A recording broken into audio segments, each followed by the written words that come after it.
Sure, kids are expensive, but they don't have to be. Okay, let's talk about why people always say kids are so gosh darn expensive, what we can cut, and what ultimately are the expenses we do have to pay. So let's jump right into it. Let's kick it off with all new clothing. I cannot imagine buying my kids a full wardrobe every season, especially when they're little and constantly growing. Okay, my kids have had so many hand-me-downs. Those are free. Thrift store clothes, whether it's like Goodwill or like a kid-focused store like Once Upon a Child or just any thrift store in your area, that is an option. You still pay for it, but reduced. And then beyond that, you can buy them cheap clothes if you do have to buy them new. And you can limit what you buy new altogether. So, okay, do my kids get new socks and underwear? Yes. Do they get new maybe dresses at Easter or pajamas at Christmas? Yes. But when summer's approaching, they don't go get 10 new pair of shorts. I don't do that. We get so many hand-me-downs, so many thrift store items. Supplement their wardrobe with a little bit of new and a little bit of used and a little bit of hand-me-downs if you have that access, okay? Don't buy your kids a whole entire new wardrobe. Okay, but clothing is an area where you can save on children. They don't have to be that expensive. And I will say, the younger the child is, the easier it is to find thrift store clothing that's in good condition because they wear it for a month or two and then they outgrow it. As your children get older, you are going to have to buy more brand new clothing for them. Save your money when your kids are little, spend it when they get older. Don't waste that early age opportunity to save a ton of money on clothing. Individual snacks, individual drinks, even individual meals. Lunchables, Capri Suns, just like Goldfish in a bag, Cheez-Its in a bag, fruit snacks in a bag. Don't buy individually packed things. Raisins, you could buy the little container or you could just buy the big container. I do not hate all processed food. It's not that. I hate individually packed processed food. My kids get pretzels, my kids get animal crackers, but we buy the big jug from Sam's Club. And if we're going to the park, you can put it in a Ziploc bag. You could even, if you want pre-packaged snacks ready to go, you could do 10 bags of animal crackers one day. Put them in your pantry, they're grab and go. If you're more into environmentalism and you don't want to use the plastic bags, you could use reusable bags, or you could use like Tupperware containers. You know, you can do different things. All right, it's up to you and like what works for you, your lifestyle, and your home. But I don't do individual packaged snacks hardly at all. Honestly, if I went to my pantry right now, I want to say there isn't any in there. The one that we normally have is Rice Krispie treats, but I think we're out. I don't do individually packed snacks. You're paying for that convenience, and sometimes it really doesn't matter. Okay, say you are going to the park and you have 4 kids.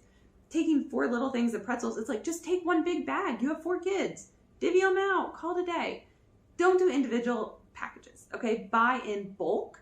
It's up to you what you buy, if you like processed crap or not. Not judging, because we buy some of it. It's more of don't buy the convenience version of it. Pack it in your own container. I also have to say, one individual snack that just irks me is fruit snacks. Okay, the little baggie, you open it up, there's like 6 to 8 in there. That is not a snack. It is not filling up your child's belly. All you are doing is paying for cavities because those little gummies get stuck in their teeth. It rots their teeth. Now you have cavities to pay for. So you bought fruit snacks and you bought cavities. So dumb. Do my kids have fruit snacks? Absolutely they do. If they get them for Halloween, if they get them at a birthday party, if they get them for some other holiday event, whatever. But do I spend my hard-earned money or my husband's? Nope, I do not. We do not spend our money on fruit snacks. I think it is absolutely ridiculous, and I do not think kids need that gummy stuff in their mouth all the time. It's not even about the sugar for me. It's not about the health per se. I might give my kids the same amount of sugar in yogurt that day. It's about, it sticks in their teeth, it rots their teeth, you're paying for cavities. I'm not saying they can never have them, but they should not have them often and daily. It's ridiculous, okay? It's not filling them up. It's unnecessary, okay? That is my rant on fruit snacks. The next way that you can save money on kids is eliminating all the constant entertainment. Okay, taking your kids to see professional sports, basketball, football, baseball, whatever. Taking your kids to concerts, to like jump places, trampoline parks, activities like bowling, laser tag. You don't have to do all these things, okay? There are so many free options. So for us, some free options. The library has fun things. We do like splash pads in the summer. We do this local free concert thing where it's like a kind of a concert in the park. It's free. We can bring our own food and our kids have a blast. It's good quality family time and it is entertaining, but we do it for free. Even like take professional sports, for example. We have taken our kids to a football game. All right, so what we did, our team was not making the playoffs. We went to the last game of the season where the tickets were very cheap. Our kids do not know that this game does not matter. Our kids do not know that this game is just kind of a waste of time in the sense the team is not going to the playoffs. But for them, they got to go to that game. They got to experience the arena on a huge, huge discount. We took them to a baseball game, not major league, but like minor or whatever league it was. For whatever reason, I think it was the last game of the season, and kids got like a free meal. It was like a drink and a hot dog and I don't know, some sort of side. I don't remember. Point being, the kids got food and they got the food for free and the tickets were super, super cheap. Again, it was like the last game of the season. It was a great deal. Okay, they still got that experience. They don't know if the game is important or not. And really, in the grand scheme of it, are any of them important? Probably not. Now, like with concerts, with going to a movie theater, all these things add up. You can still have fun on a budget. Just take going to a movie theater. Say tickets are $12. I think a lot of places are a lot more than that, but I'm just gonna say 12. I don't know where you live. $12, we'll just say family of 4 times 4 people, that is $48. Plus you have tax, so you're definitely hitting 50. Okay, are you buying food? Are you buying drinks? Are you buying candy? Did you go out to dinner before the movie? Are you going to dinner after the movie? Are you getting ice cream after the movie? You're gonna spend $100. Versus at home, you could make your own popcorn. You could even go get them candy from like the dollar store or something, or like, you know, like a Walmart. Let them pick out their candy. Maybe you buy a gallon of ice cream from the grocery store. Again, it costs you a few bucks, and you have a hot fudge sundae night or a popcorn and candy, and you do a movie night at home. You can do it so much more affordable. All right, kids don't have to be expensive, and you just don't have to entertain them all the time. Okay, on a random weekend, we don't take our kids to the bounce house. Now, if it's somebody's birthday and they invite us, we go to the bounce house, and that's a great time. But just on a random Saturday morning, we don't go because we're bored. For us, those type of places are an experience for a reason, for a special occasion, not just for our everyday lives. Keep your kids' expectations kind of low. If they think the simplest thing is cool, that's awesome. Okay, like for our kids, my daughter has gone with my husband to get his haircut. She thinks it's cool. She thinks that's an experience. She thinks that's awesome. Her expectations are so low because we don't do all these crazy bells and whistles and lights flashing all the time. Keep their lives simple, make things seem special, and make them special in your own individualistic way. But I do want to tell you, you can save money by not over entertaining your children. All right, the fourth way is sports. People say sports are very expensive. They absolutely can be. You don't have to have your kids in sports. Now, if they're interested in sports, go for it. You don't have to do the Premier League. You can just do the town cheaper option. I want to say on sports, okay, they're constantly growing. One year they need cleats, the next year they've grown, they need bigger cleats. Buy used. Buy used sports clothes and gear where you can. All right, they don't need brand new, and if they think they do, you need to have a reality check with your kid. Okay, say a baseball mitt. They're like, I want a new mitt. It's like, yeah, but the first game, if you get a grounder in the dirt, it's dirty. So why did it need to be new? Get one that's broken in, that has a story, has some love, you know? Or maybe for you, I know when I played sports, I played softball. My parents didn't buy me a bat, typically. I think we had one bat at our house, and it was like really, really long. It was always too big for me. I never even grew into it. I don't know where we got it. Probably garage sale, honestly. Sports gear at garage sales, that's a great deal right there.